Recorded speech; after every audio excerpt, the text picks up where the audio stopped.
Hey there, welcome back. Marius here, and today on Starfield we have ship guide. Let's talk about shields. And boom! Assurance SG 1800 shield generator is the best shield, period. Done. Cool. Shortest video of... yeah!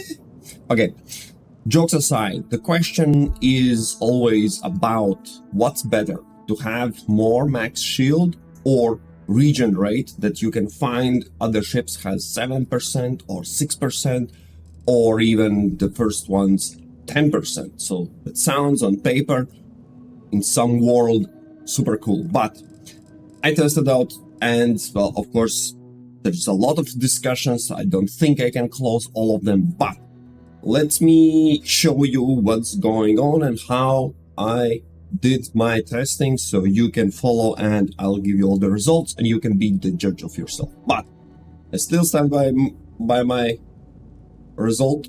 This seems to be the best shield. It is high level, requires 4 rank Starship Design, and I think it's also, you don't have it right away when the game starts because it has level cap, so you need to be high level. I don't recall if it's 60 or a little bit less, but well, after level 60 you have all unlocked, so be aware of that. Otherwise, go for whatever level you are, go with the shield that has the highest shield maximum health, basically the shield amount. Also, one point I want to mention, I am currently on my outpost, so I have kinda all shields, but that actually is not true. As you saw, there's Vanguard shield, that's one, but if you go around to other manufacturer, big star yards where you have specific things, well, specific manufacturer parts, there you will find even more shields. But this one I mentioned is still the best, far better than anything else. And let me show you my testing, how I did my testing. So I found and I looked for a specific enemy, basically picking missions from the board, and they randomly generate the fleet I have to fight. And this one, Crimson Fleet Ghost 3, is the one I tested all shields against. So what I did was, but I hope they will not ruin. I put on the shield, because you can have only one shield. I flew there, not directly to the fleet, but once you are in the space, you see I also have one engine down, well, one power missing and one shield missing. I don't know why this game is so bad, but it is as bad. So what I did, I have full engine, full shield, and then I also, one of the things I have to do, because I have really fast ship, otherwise I'm just running away from the enemy, so that's not the actual fight. And the second thing what I did was I tried to have 101 speed. How much is it? So it's meters. I always say meters in a second, but I don't know if that's actually true. It says WS. Anyways, this is the speed. So once I have normalized everything, just hitting the quick save, and now with these settings, all my weapons are turned off. What I am doing now is jumping in Crimson Fleet and travel. While it's loading, in real life, I pull my phone out and start a timer right now when the screen is full on. And now for 100 speed, full shields on, full engage, the settings, I do not touch anything.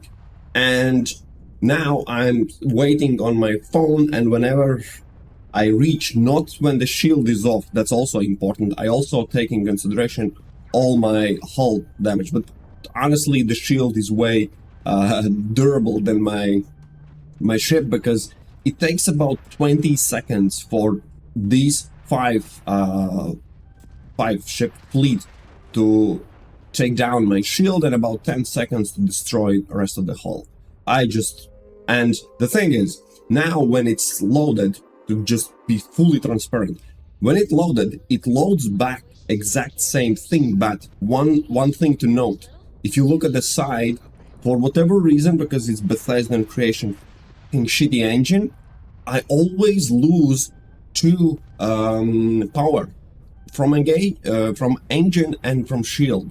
So now, basically, if I do nothing or you do nothing, now it just takes a lot of tries to measure how long my ship lasts. And as you can see, and well, some crazy shit. Anyways, you get the idea. This is how I measured things.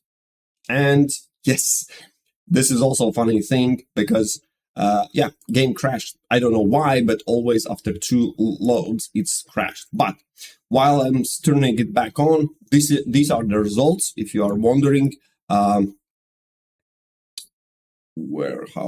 I can turn, yeah, sorry, this is the results. So the same shield I mentioned previously, this is the SG 1800, is, and as far as I can tell, I measured every ship 10 times. I basically allowed them to destroy my ship for freaking 60 times. And I measured how long basically it lasts.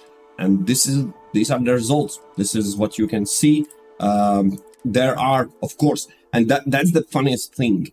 You cannot measure how this shield basically lasts because it depends on where enemies are, how fast you're driving, if you are making any maneuvers, if you are boosting, if you have the boost skill, I have the boost.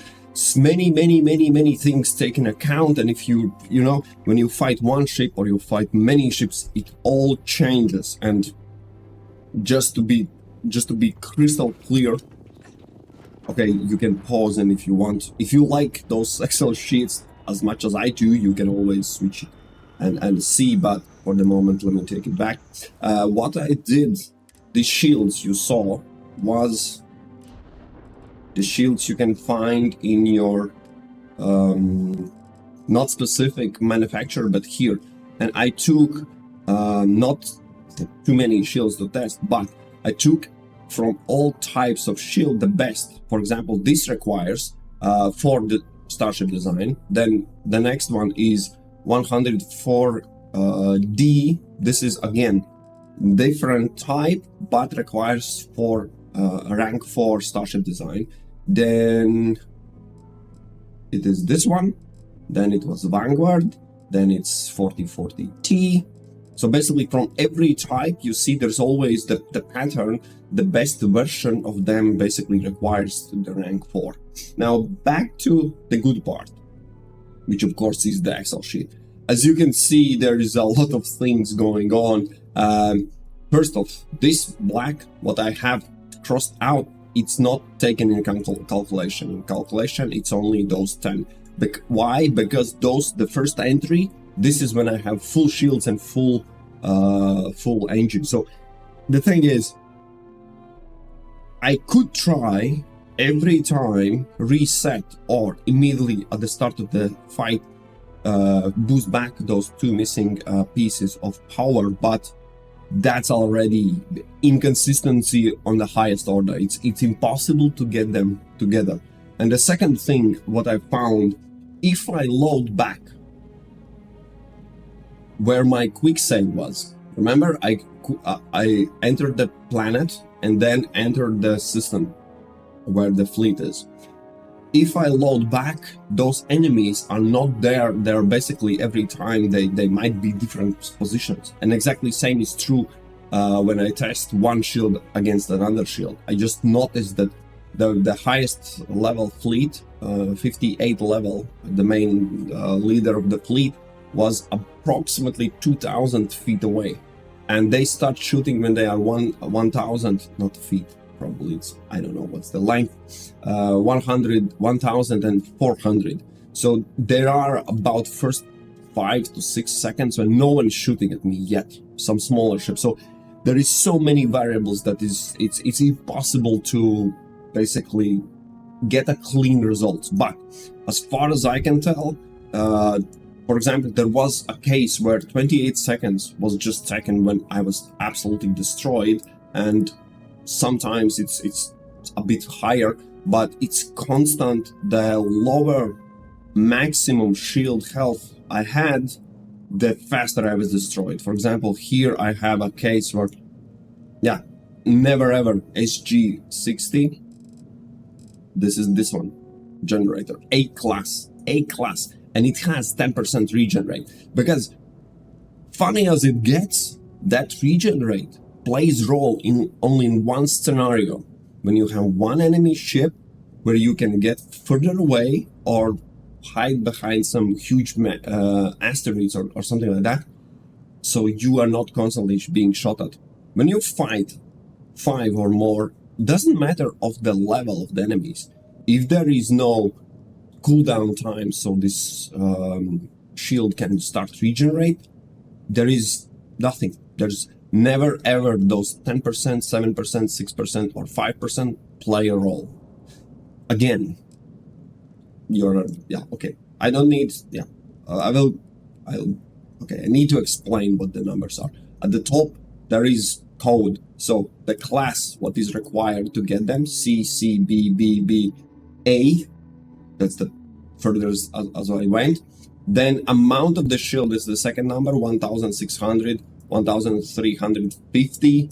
Then Vanguard actually was pretty good solid choice, 1450. Then percentage, 5, 5, 7, 6, 7, 10. And the last number is my total shield, because the shield your generator gives multiplies by your crew members. So it's not just 1600. There's a lot of things, and actually I have also skill point. So it adds up. But yeah, now you know all the numbers. At the top there is a number, and as you can see, Vanguard actually and this there was too little difference. Of course, if I tested thousands and thousands of times, probably would have something better, but my ship was destroyed for 60 times, for fuck's sake. Even more, because there was some discrepancies, crashes, and things. But I wanted to check what happens. And again, if you outmaneuver, if you boost away and regen a little bit your shield, it might be no. I will remain with no, for one particular reason. You have a ship, enemy has a ship. You have a shield, enemy has a shield. If you shoot enemy and you see, oh, my shield, my fragile 860 shield now takes too much damage, my hull will be destroyed in a moment, and you boost and run away. Guess what happens with enemy shield? Your shield regenerates, enemy shield regenerates as well. So while you have your pause of the fight and one-on-ones taking some bigger ship down, enemy regenerates as well. And when you turn around, first of all, they will be shooting at you first. Only the huge distance will save you if you have longer distance these weapons. But otherwise, while you're turning around, enemies in your back, enemies already in your tail. So I see no valuable reason to think that this percentage of the recharge is any way or shape or form outperforming the actual shield amount. This is my final conclusion, done with testing, despite the stupid Bethesda stuff, dropping 2 power points on every shield, on every time on engine. I just sat down and watched tens of times my ship being destroyed, and all the time, all the numbers basically more or less show the same result. The actual amount of the shield is more important than your regenerate. So, when that out of the way, I don't think there's any more to think about. Because if you look at basically the price, I don't know why this one is more expensive. And as far as I can tell, I tested also, there's 2 versions where you mount on your ship or from the side. And when I need to mount on the side, oh, this one, I could, and what I did, I tried to hide, you see, somewhere beneath, somewhere, I don't know. But as far as I can tell, it doesn't matter. When the enemy is shooting and targeting, without targeting, I think they are blasting all over the ship. So, but the thing is, your shield is shielding all the individual parts as well. So yeah, they can target the shield. When the shield is destroyed and every single part of your components of the ship can be targeted, they can disable weapons, they can disable engines, but at that point, shield is out of the equation at all. So I don't know. But definitely I will have comments in my comment section. Someone will find beneficial hit and run tactic. I am curious to know how or why or what's the way to benefit from those 10% recharge rate with almost twice as low shields if you had the big one. I'm curious. And of course, when you don't have the C class or you are under level 20 something, you go with what you have. And again, pick the one shield that provides most of the shields. Just ignore those percentage. That's my feeling, that's my testing, that's my experience so far. I am curious if you have any other. So, enough of this topic. There is more coming. Yeah, engines. Engines is also quite tricky trick to go with. I'll show you in the other videos. We'll meet in that video, shall we? Cheers.